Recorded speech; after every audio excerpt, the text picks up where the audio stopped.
What are small angle approximations? Well, a small angle is defined as any angle which is between negative 0.26, right,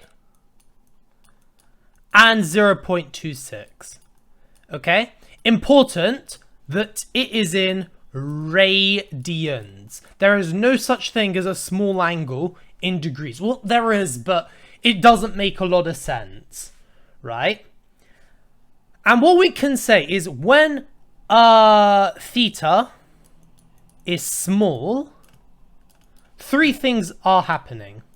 Number one, sine theta is equal to theta. Actually, that's not true. It's roughly equal to theta, okay? Cos theta,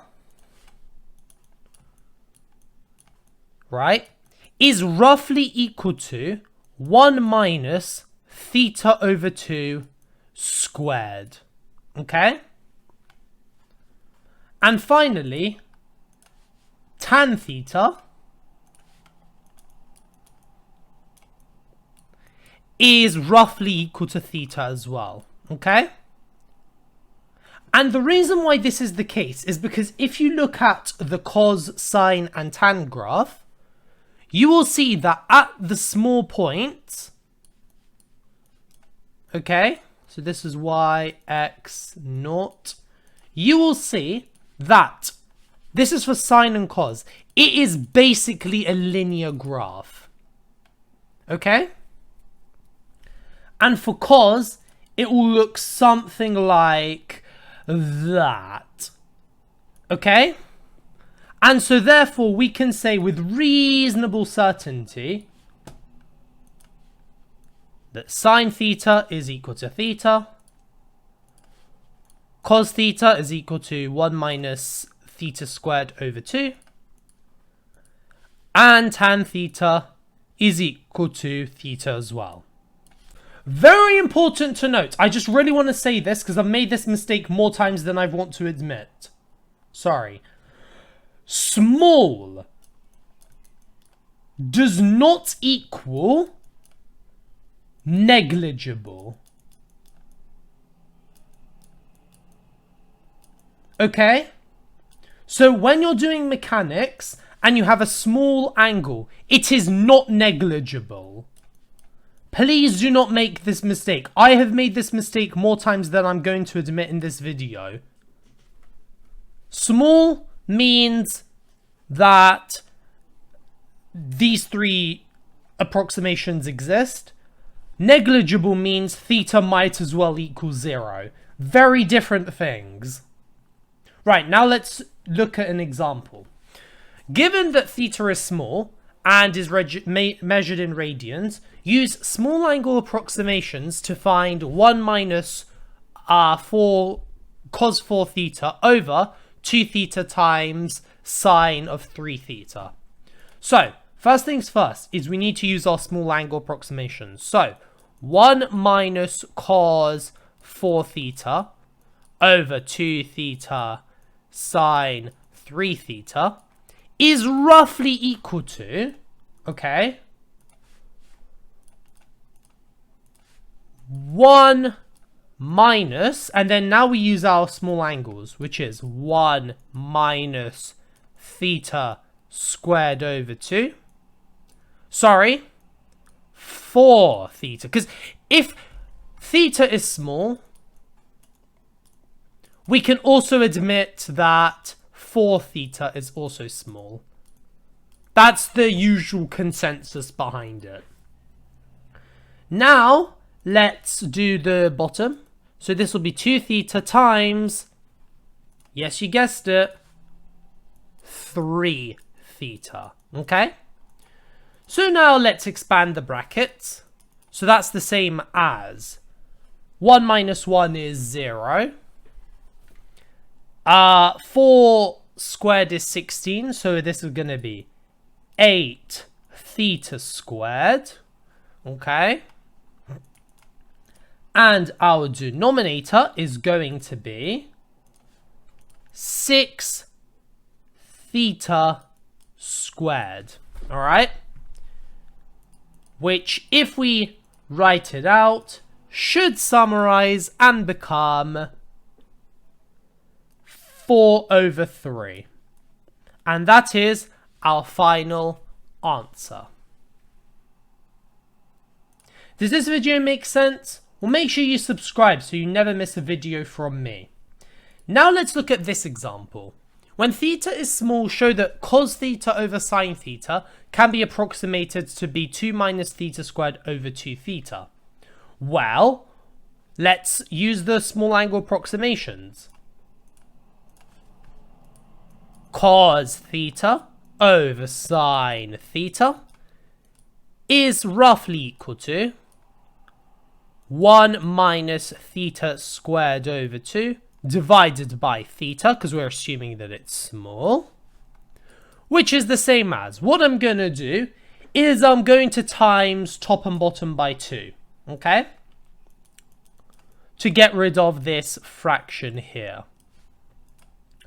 So what we're left with is 2 minus theta squared, all divided by 2 theta, which is equal to the right hand side. Hope that makes sense. Now, if this is true, find an approximate value of cos pi over 24 over sine pi over 24.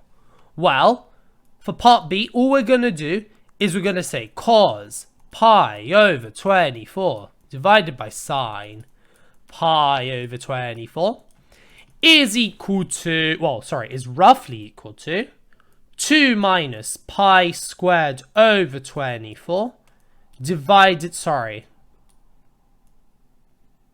pi over 24 all squared, there we go, divided by pi over 24 times 2. Now we can plug that into our calculators. If we plug that into our calculators, we should get an answer of 7.573 ... Okay. Now we need to work out the percentage error of my approximation. So what we're going to do is we're going to actually plug this into our calculators. If we plug that into our calculators, first let me just store this value in my calculator. And if we plug cos pi over 24 divided by sine pi over 24, we should get 7.5957 or whatever, right? So now what we're going to do for part C is just find the percentage change. So for part C, the percentage error is just going to be 7.5957 minus 7.573 over 7.5957 times 100. And if we do that, we should get an answer of, let me just plug this in, 0.29% to 2 decimal places. So it's really darn close. Do you still need some help with this topic? Well, join my Discord server down below and send me whatever questions you want. Now let's look at this solution. When x is small, show that tan 3x cos 3x can be estimated to be that. Well, let's use our small angle approximations. Tan 3x cos 3x. Sorry, it's 2x. What's that equal to when we use our small angles? That's equal to 3x times 1 minus 2x squared, all squared, excuse me, over 2. Yeah? Which is the same as 3x times 1 minus 2x squared. Okay, because we're get 4x squared on top, divide by 2, 2x squared.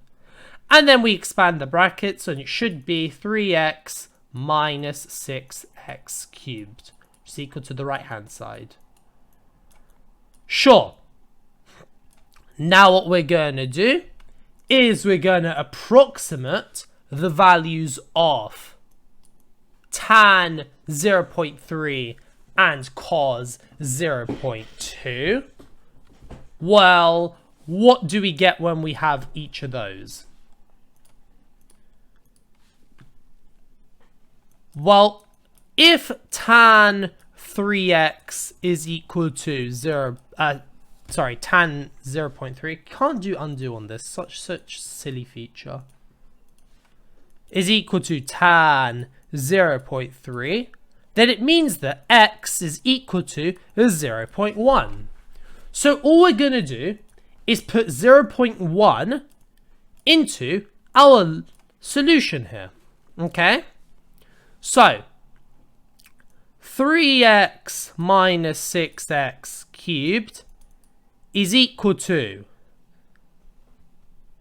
0.3 minus 6 times 0.1 all cubed, which is equal to, plug that into our calculators to get 0.294, excuse me. There we go. Now, again, we're going to need to find the percentage error. So, first things first is we know that tan 0.3 cos 0.2. If we plug that into our calculators, we get an answer of 0.303, okay? So therefore, the percentage error is going to be 0.303 minus 0.294 over 0.303 times 100.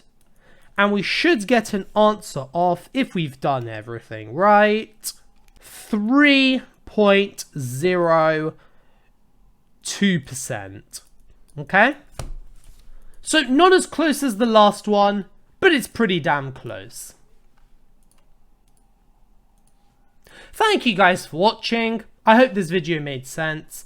Do you guys want to pass your exams with flying colours? Well, you can get tutored by me.